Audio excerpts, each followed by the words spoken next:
नमस्कार बच्चों। आज का हमारा विषय है आवास। आवास मतलब रहने का स्थान, मतलब आ और वास करो, इससे हम ये अर्थ लेकर समझ सकते हैं। वास करना मतलब निवास करना एक स्थान पर। हम चाहे बड़े मनुष्य हो, जानवर हो या फिर छोटे कीट पतंग हो, निवास करने के लिए एक स्थायी स्थान की आवश्यकता होती है, स्थायी या अस्थायी। प्रत्येक जो जीवन है, जो जीवित प्राणी है, चाहे छोटे हो चाहे बड़े हो, उसको रहने के लिए जगह की आवश्यकता होती है। जैसे छोटे छोटे कीट पतंगों को भी आप लोग देखते होंगे, दिन भर उड़ते रहते हैं और शाम को न जाने कहाँ गायब हो जाते हैं, यानी कि वो अपने आवास में चले जाते हैं। इसी प्रकार से जो जंगली जीव जंतु है, बड़े जानवर है, उनके लिए रहने के लिए गुफा की आवश्यकता होती है और गुफाओं में वो चले जाते हैं। यहाँ तक कि जिस चींटी को हम छोटा सा समझते हैं, उसके लिए भी छोटे से जगह की आवश्यकता होती है। या फिर दीमक है, उसको रहने के लिए भी आवास की आवश्यकता होती है और वो अपने आवास स्थान पर अंदर सुरक्षित रहता है। जहाँ तक मनुष्य का सवाल है, जब मनुष्य की बात होती है तो उसका आवास स्थल समय के अनुसार बदलता रहा है, यानी कि सभ्यता के विकास के साथ साथ उसके जो आवास स्थल है उसके प्रकार भी बदले हैं और उनका स्थान छोटा सा बड़ा रूप भी उसने लिया है। यानी कि एक व्यक्ति का जो आवास का स्वरूप है वो कुछ भी हो सकता है। एक छोटी सी झोपड़ी भी हो सकती है जहाँ पर वो निवास कर सकता है, आराम से अपना जीवन यापन कर सकता है। या फिर एक भवन भी हो सकता है, यानी कि भव्य भवन, यानी कि जिसको हम महल जैसा रूप जैसा वो उस घर में रह सकता है। मनुष्य का आवास विभिन्न प्रकार का हो सकता है। मनुष्य अपने हिसाब से उन आवास स्थलों को बनाता है और यह आवास स्थल चाहे किसी भी प्रकार का हो, चाहे वो झोपड़ी हो चाहे भव्य भवन हो, हमारे पारिवारिक जीवन का केंद्र होता है। चाहे हमारे बच्चे, माता पिता या फिर हम खुद हैं, इस भवन के अंदर ही हमारे संपूर्ण क्रियाकलाप होते हैं, यानी कि पूरा जीवन हम यहाँ व्यतीत करते हैं। उसके अलावा हम खाना पीना सोना अपने घर के अंदर ही करते हैं, यानी कि पारिवारिक जीवन का ये केंद्र है। चाहे वो झोपड़ी हो चाहे भव्य भवन हो, यानी कि एक कमरे का मकान हो या फिर बहुत सारे कमरे का मकान हो। अब बात आती है कि मकान और घर में क्या अंतर है। जो मकान हम कहते हैं, मकान और घर क्या होता है? मकान और घर के अंतर को हम इसी तरीके से समझेंगे कि मकान क्या होता है? ये एक निर्जीव संरचना है। निर्जीव मतलब जिस पे कोई जान नहीं है, जो सांस नहीं ले सकता या फिर किसी प्रकार की एक्टिविटी नहीं कर सकता, निर्जीव संरचना है। जिस निर्जीव संरचना को हम मकान कहते हैं। और जो घर होता है ये सजीव है। इसको हम जो यहाँ पर रहते हैं व्यक्ति, उसको सजीव बना लेते हैं। घर को हम सजीव या फिर सचेत कहेंगे। सचेत मतलब जिंदा। मकान और घर में अंतर है ये। मकान जो है एक निर्जीव संरचना है जिसमें कोई जीवन नहीं है, ये आप समझ सकते हो। तो घर एक सजीव संरचना है या फिर सचेत है। जो मकान है वो सिर्फ किससे बनता है? पत्थर, सीमेंट, यानी कि जो मटेरियल इसमें यूज होता है उन चीज़ों से मिलकर बनता है मकान।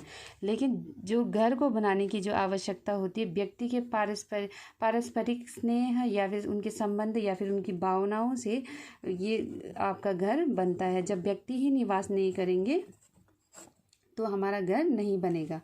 अब तीसरे जो अंतर है मकान और घर में, तो ये भौतिक आवश्यकता मात्र है। हमारा जो मकान है उसको हम भौतिक आवश्यकता मात्र कहेंगे, यानी कि दूसरों के पास भी घर है तो हमारे पास भी होना चाहिए। दूसरे के पास बड़ा घर है तो हमारे पास भी बड़ा घर होना चाहिए। तो इस तरीके से इसको मकान को भौतिक आवश्यकता मात्र ही समझेंगे।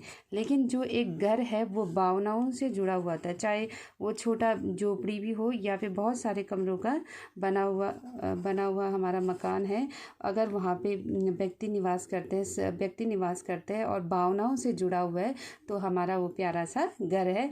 अगर भावनाएं नहीं है तो वो क्या है? एक भौतिक आवश्यकता मात्र, यानी कि हमारा बहुत बड़ा घर बन चुका है। तो इसका मतलब ये हुआ कि हमारी सिर्फ भौतिक आवश्यकता मात्र पूरी हुई है, हमारे घर का निर्माण अभी भी नहीं हुआ है। उसके घर के निर्माण के लिए हमें हमारे बीच भावनाएं भी होनी आवश्यक है। तो भावनात्मक आवश्यकताओं को पूर्ण करने के लिए घर की आवश्यकता होती है।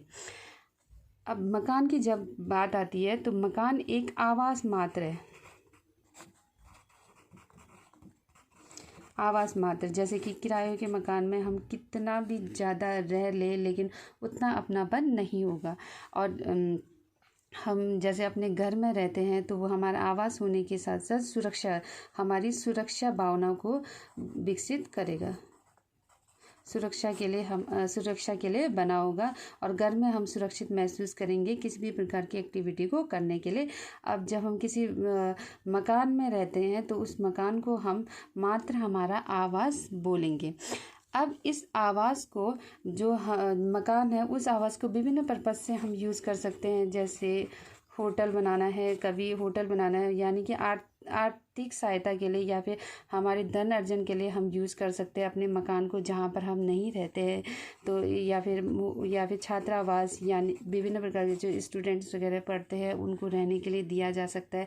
या फिर जैसे बैंक खोले जा सकते हैं या फिर विभिन्न कार्यालय खोले जा सकते हैं। तो ये मकान इस तरीके से या फिर हॉस्पिटल इस तरीके से यूज़ हो सकता है। लेकिन घर सिर्फ हम आवास हेतु ही यूज कर सकते हैं या फिर प्रयोग कर सकते हैं। तो भवन जो मकान है और घर में इतना अंतर है कि जो मकान है वो निर्जीव संरचना है, उसमें कोई जीवित संरचना नहीं है ये।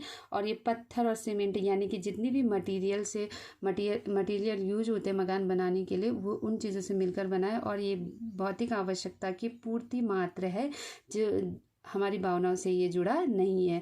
और ये मात्र आवास हम इसलिए कहेंगे क्योंकि हमारा इसका भावनात्मक जुड़ाव कभी नहीं होगा।